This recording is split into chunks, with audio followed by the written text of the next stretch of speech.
समाज सेविका व दलित नेता कांता आलड़िया ने आज अंबाला में अपनी नई पार्टी मिशन एकता का गठन किया, जिसकी वह राष्ट्रीय अध्यक्ष होंगी।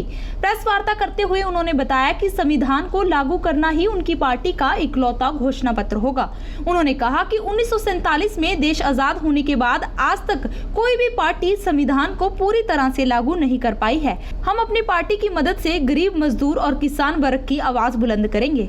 इस प्रदेश के लिए पार्टी हमने बनाई है, उसको हम अंबाला से ही लॉन्च कर रहे हैं। पार्टी का नाम है मिशन एकता पार्टी, जिसको आज हम आपके बीच में रख रहे हैं।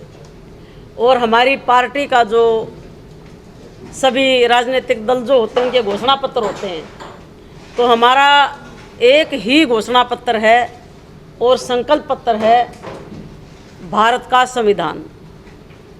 भारत के संविधान में जो हक अधिकार सभी धर्मों, सभी जातियों को बराबर का दिया गया है, किसी को भी ऊंच नीच का कोई भी उसमें भेदभाव नहीं है।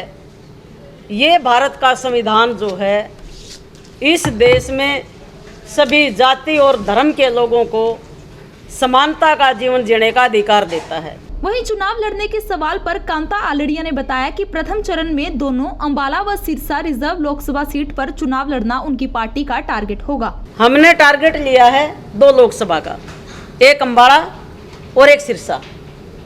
2 लोकसभा में 18 विधानसभा हैं, जिसमें 12 जनरल हैं और 6 रिजर्व हैं। हमारा पूरा टारगेट लोकसभा विधानसभा तक इन 2 लोकसभा पे रहेगा और दोनों लोकसभा हम लड़ेंगे और सारी विधानसभा भी लड़ेंगे। और बाहर देखेंगे कि जनता कितनी तैयार होती है हमारे इस मॉडल को देख कर, यहाँ के हिसाब को देख के, तो आगे का फैसला फिर हम आगे करेंगे। देखिए, कांता आलड़िया चुनाव की बात नहीं है, चुनाव लड़ेगी पार्टी। और मेरी अगर दिल की बात पूछें, ईमानदारी से सबके बीच में बोल रही हूँ कि मैं चुनाव लड़वाऊंगी, लड़ूंगी नहीं।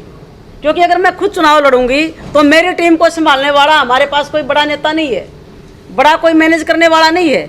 सारा टोटली काम मुझे ही देखना है। इसलिए मैं चाहूँगी कि मेरे साथ जो लोग बैठे हैं, सब लोग बैठे हैं, ये सब के सब विधानसभा जाएं, लोकसभा जाएं और मैं इनको संभालूं, इनको डायरेक्शन दूं, समझाऊं। तो मेरा ये काम रहेगा। ये मेरी एक ईमानदारी से मैं आपको बोल रही हूँ। पार्टी के गठन के साथ ही मिशन एकता पार्टी की राष्ट्रीय अध्यक्ष कांता आलड़िया ने राष्ट्रपिता महात्मा गांधी को लेकर एक विवादित बयान दिया है। उन्होंने महात्मा गांधी को अछूत बताते हुए कहा है कि वो महात्मा गांधी की विचारधारा का विरोध करते हैं। ये अछूत है, वो मेरे एजेंडे में नहीं है। वो क्यों नहीं है मैं बता दूं। पूना पैक्ट आप पढ़िए गूगल पे, अभी सर्च कीजिए पूना पैक्ट, कॉमनवेल्थ अवार्ड आप पढ़िए, उसमें बाबा साहब ने हमें अधिकार दिया। महात्मा गांधी यरवदा जेल में थे उस समय, 1932 की बात है ये। महात्मा गांधी हमारे को जब अधिकार दिए अछूतों को बाबा साहब ने और अंग्रेजों के टाइम में, तो महात्मा गांधी जेल के अंदर अनशन पे बैठ गए कि अगर अछूतों को यहाँ बराबरी का अधिकार दिया तो मैं मौत अच्छा समझूंगा, इनको अधिकार नहीं देने दूंगा। इसलिए मेरे लिए वो अछूत है। वहीं पार्टी गठन के पहले दिन ही कांता आलड़िया ने आम आदमी पार्टी पर जमकर तंज कसे। उन्होंने केजरीवाल को आरएसएस बीजेपी की बी टीम बताया।